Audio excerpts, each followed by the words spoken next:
श्री स्वामी समर्थ. सर्वांचं श्री स्वामी दत्त युट्यूब चॅनलमध्ये खूप खूप स्वागत आहे. आपल्या सर्वांना एक छोटीशी नम्र विनंती आहे. आपण जर आपल्या श्री स्वामी दत्त युट्यूब चॅनलला लाईक, शेअर आणि सबस्क्राईब केलं नसेल तर नक्की करा. बघा, आपण अत्यंत उपयुक्त तोडगे, उपाय, पारायण, व्रतवार, वैकल्य सर्व विषयी माहिती आपल्यापर्यंत पोहोचण्याचा अल्पशा प्रयत्न करत असतो. त्यामुळे सबस्क्राईब करायला 1 सेकंद लागतो आणि लाईक करायला सुद्धा 1 सेकंद लागतो आणि शेअर करायला सुद्धा 1 सेकंद लागतो. त्यामुळे जास्तीत जास्त प्रमाणात सबस्क्राईब करा आणि शेअर व लाईक करा. बघा, आता गुरुपौर्णिमा येणार आहे. गुरुपौर्णिमा हा उत्सव खूप मोठा उत्सव असतो हिंदू धर्मातील. आणि बघा, गुरुपौर्णिमेचं महत्व आपण ते सुद्धा जाणून घेणार आहोत. प्लस त्याच्यासोबतच आपण गुरुपौर्णिमेच्या दिवशी कुठल्या सेवा केल्या पाहिजेत ते सुद्धा बघणार आहोत. आणि गुरुपौर्णिमेच्या दिवसापासून आपण गुरूंची कुठली सेवा आपल्या घरामध्ये फुल नाही फुलाची पाकडी, धुळीच्या कणा एवढी आपण कशी करावी व गुरूंना कसं प्रसन्न करून घ्यावं हे सुद्धा आपण आज बघणार आहोत. व गुरुतत्व काय आहे हे जाणून घेणार आहोत. आणि ज्यांनी गुरु केला नाही त्यांनी कसा गुरु करावा आणि गुरुपौर्णिमेच्या दिवशी आपण कुठल्या प्रकारचं कसं गुरुपद स्वामी महाराजांना द्यावं व स्वामी महाराजांना कुठल्या कुठल्या गोष्टी आपण अर्पण कराव्या व दत्त महाराजांना कुठल्या गोष्टी अर्पण कराव्या या संबंधित आजचा व्हिडिओ असणार आहे. आणि हा स्किप न करता तुम्ही शेवटपर्यंत बघा व जास्तीत जास्त लोकांपर्यंत हा व्हिडिओ शेअर करा. बघा, सर्वप्रथम जाणून घेऊया गुरूंचं महत्व काय. बघा, आपण या पृथ्वी तलावर जन्म घेतल्यानंतर आपल्याकडे अनेक प्रकारचे ऋण असतात. म्हणजे आपला जो जन्म असतो पूर्वजन्म, त्यानंतर आपले जे संचित कर्म असतात किंवा आपले जे संचित जे मागचे जे प्रारब्ध असतात त्यानुसार आपल्याला दुःख सुख हे सर्व मिळत असतं आणि त्यानुसार आपले कर्म घडत असतात. तर बघा, तर या दैनंदिन जीवनामध्ये मनुष्याचा जेव्हा जन्म घेतल्यानंतर पहिला गुरु जो असतो तो आई असतो. त्यानंतर तो जेव्हा मुलगा 5 ते 6-7 वर्षाचा होतो तेव्हा त्याला शाळेमध्ये टाकल्या जाते किंवा म्हणजे कुठल्या तरी अंगणवाडीमध्ये किंवा कुठल्या तरी एखाद्या संस्थेमध्ये त्याला पाठवलं जातं की जिथून त्याला काहीतरी गोष्ट म्हणजे मिळेल, अभ्यासक्रम मिळेल व तो बोलता होईल व व्यवस्थितरित्या त्याला ज्ञान प्राप्त होईल. तर अशा प्रकारे पहिला गुरु जो असतो तो आपला आई असतो. दुसरा गुरु जो असतो आपले ते टीचर म्हणजे जे काही शिक्षक असतात शाळेतील ते असतात. आणि तिसरा गुरु जो असतो जे कोणी आपल्याला आयुष्यात योग्य मार्गदर्शन करतात ते असतो. आणि चौथा गुरु जो असतो ते आपल्याला आध्यात्मिक गुरु असतो. आणि 5वा गुरु जो असतो ते आपली मुलगा असेल तर पत्नी असते किंवा मुलगी जर असेल तर पती असते. म्हणजे अशा प्रकारचे अनेक प्रकारचे गुरु आपल्याला आयुष्यामध्ये भेटत असतात. संत कबीरांनी सांगितलेलं आहे, हरिरुष्टे गुरुत राहता गुरुरुष्टेन कष्टता.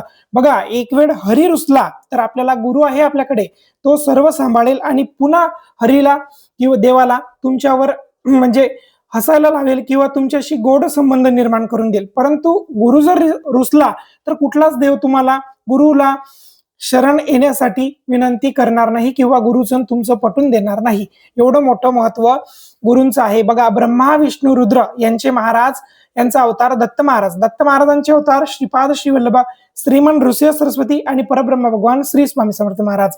वयाच्या 9व्या वर्षापासून ते आपण 100 वर्षापर्यंत ज्यांनी गुरु नसेल केला त्यांनी गुरु करावा. गुरूंचं महत्व खूप आहे. तर बघा, आता आपण जाणून घेऊया गुरु. दत्त महाराजांनी 24 गुरु केले या अवतारामध्ये. दत्त वायू, तेज, पाणी, सर्व प्रकारच्या अग्नीला सुद्धा त्यांनी गुरु केला आणि त्यांचे बोध आपल्याला गुरुचरित्र या ग्रंथामध्ये दिलेले आहेत. नृसिंह सरस्वती महाराजांनी सुद्धा कृष्ण सरस्वतींना गुरु केलं. म्हणजे प्रत्येकाला गुरु करणं हे भाग असतं आणि गुरु जर नाही केला तर आपला जन्म व्यर्थ जातो. ज्याने गुरु नाही केला त्याचा जन्म गेला वाया, असं उक्ती आपल्या हिंदू शास्त्रामध्ये आहे. आणि गुरु जर नाही केला तर आपल्याला कुठल्याच प्रकारची आध्यात्मिक प्रगती होत नाही, कुठलीच देवी देवता आपल्यावर कृपा करत नाही व आपले अडलेले प्रश्न मार्गी लागत नाहीत. त्यामुळे आपल्याला गुरु करणं क्रमप्राप्त आहे. तो लहान मुलापासून ते 100 वर्षाच्या व्यक्तीपर्यंत आपल्याला गुरु करावा. आणि ज्यांनी गुरु केला नाही त्यांनी स्वामी महाराजांना गुरु करावं.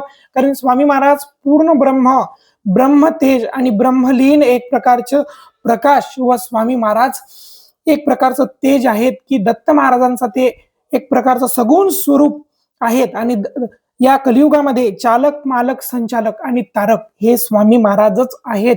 इतर जे त्यांचे शिष्य आहेत, गजानन महाराज असतील, साईबाबा असतील, जंगली महाराज असतील, ताजुद्दीन बाबा असतील किंवा गुलाब बाबा असतील किंवा अनेक प्रकारचे जे संत असतील, हे श्री स्वामी समर्थ महाराजांचे 350हून अधिक शिष्य आहेत आणि मूळ जो क्रम आहे गुरुप्रणित मार्गातील तो दत्त महाराज आहेत आणि दत्त महाराजांचे पूर्ण अवतार स्वामी महाराज आहेत. तर आपण या दिवशी केंद्रात, मठात, मंदिरात स्वामी महाराजांना, दत्त महाराजांना नारळ आणि 2 नागवेलीचे पानं, रुपया, सुपारी, एका पॉकेटमध्ये दक्षिणा 21, 11, 51 आपल्या इच्छेप्रमाणे आणि खडीसाखर व पेड्याचा नैवेद्य आणि मनोभावे शरण स्वामी महाराजांना जायचंय आणि आपल्याला केंद्रात, मठात, मंदिरात जाऊन महाराजांना अर्पण करायचंय आणि महाराजांना अर्पण करत असताना श्रीफळ अशी विनंती करायची की महाराज आजपासून आपणच माझे माता, पिता, बंधू, सखा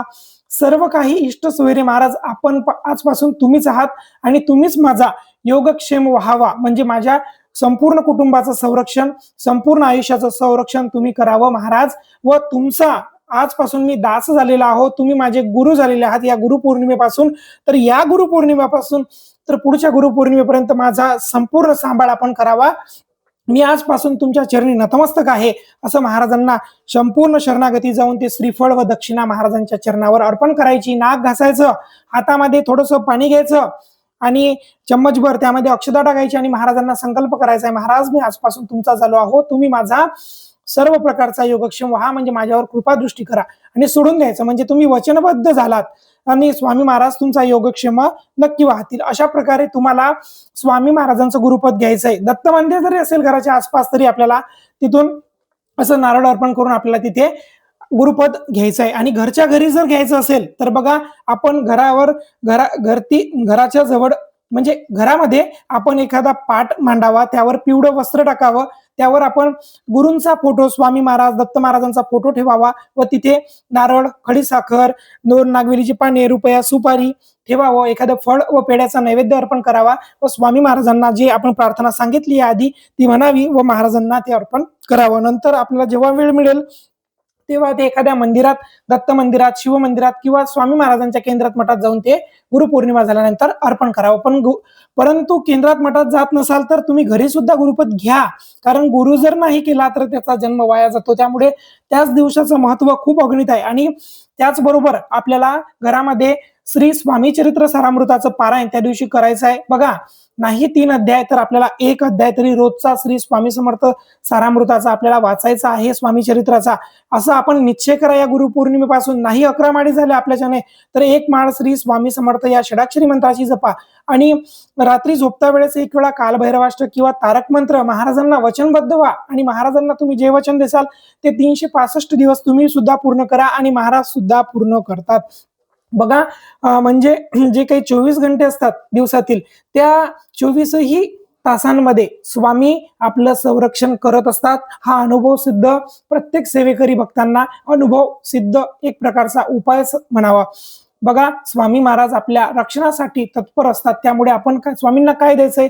भगवंत हा नामात आहे आणि नामात जर तुम्ही मोठ्या प्रमाणात जर तुमचं नामचिंतन झालं तर स्वामी महाराज तुम्हाला कृपा, आशीर्वाद देण्यास म्हणजे कंजूशी करतील नाहीत. परंतु स्वामी ही आई आहे, ती कुठल्याच प्रकारची कंजूशी आपल्या बाळाला आशीर्वाद देताना करत नाही. त्यामुळे तुमचा भाव काय आहे हे सर्वात महत्वाचं.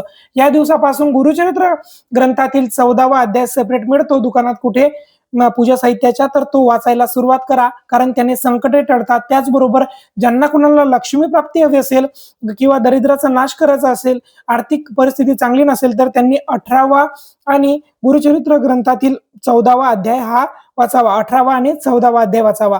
बघा, ज्यांना कोणाला घरामध्ये खूप कलेश असेल किंवा आपल्याला त्रास होत असेल, घरामध्ये खूप मोठ्या प्रमाणात आपल्याला इरिटेट होत असेल, तर त्यांनी या दिवसापासून श्री नवनाथ ग्रंथातील 5वा अध्याय वाचावा व समोर एका ग्लासमध्ये पाणी ठेवावं व ते पाणी अभिमंत्रित करून संपूर्ण घरात शिंपडावं. सर्वांनी तीर्थ घ्यावं. त्यामुळे घरामध्ये कटकट होत नाही व घरात शांतता नांदते व वास्तुदोष, भूत, प्रेत, पिशाच बाधा सर्व निघून जाते. अशा प्रकारचे अनेक उपाय आहेत. परंतु या दिवशी आपल्याला गुरु महाराजांचं, स्वामी महाराजांचं आपल्याला गुरुपद घेणं क्रमप्राप्त आहे. जर तुम्ही त्या दिवशी आपल्याला गुरुपद घेणं शक्य झालं नाहीच यदा कदाचित, तर आपण दुसऱ्या दिवशी जाऊन महाराजांना श्रीफळ अर्पण करा. परंतु जर कितीही तुम्हाला वेळ नसला तरी या दिवशी आपण गुरुपद महाराजांना नारळ दक्षिणा अर्पण करून आपल्या घरात सुद्धा चौरंगावर घ्या, कारण याने खूप मोठ्यात मोठं संकट गुरूंच्या कृपेमध्ये टळत असते. आणि सर्वांना गुरु करायला लावा. घरातील जे कोणी सदस्य असतील सर्वांना गुरु करायला लावायचा. तर सर्वांना लहान मुलापासून तर 100 वर्षाच्या व्यक्तींना गुरु करायला लावायचा.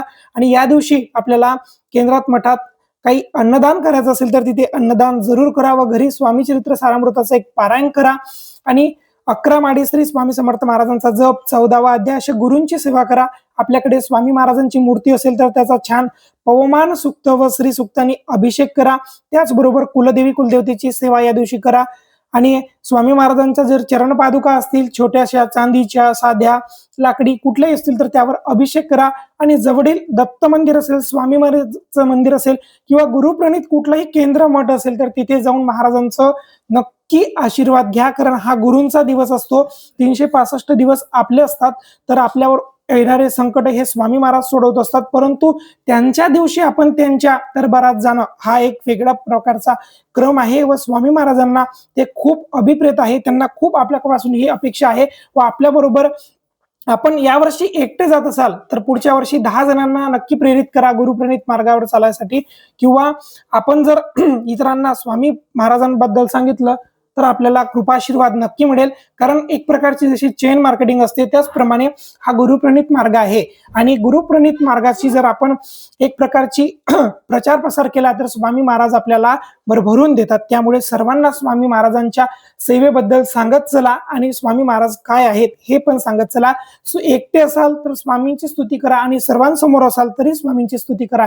आणि जेव्हा तुमच्यावर संकट येईल तेव्हा स्वामी तुमची स्तुती संकटातून बाहेर काढून करतील. श्री स्वामी समर्थ. जास्तीत जास्त प्रमाणात लाईक, शेअर आणि सबस्क्राईब करा. श्री गुरुदेव दत्त.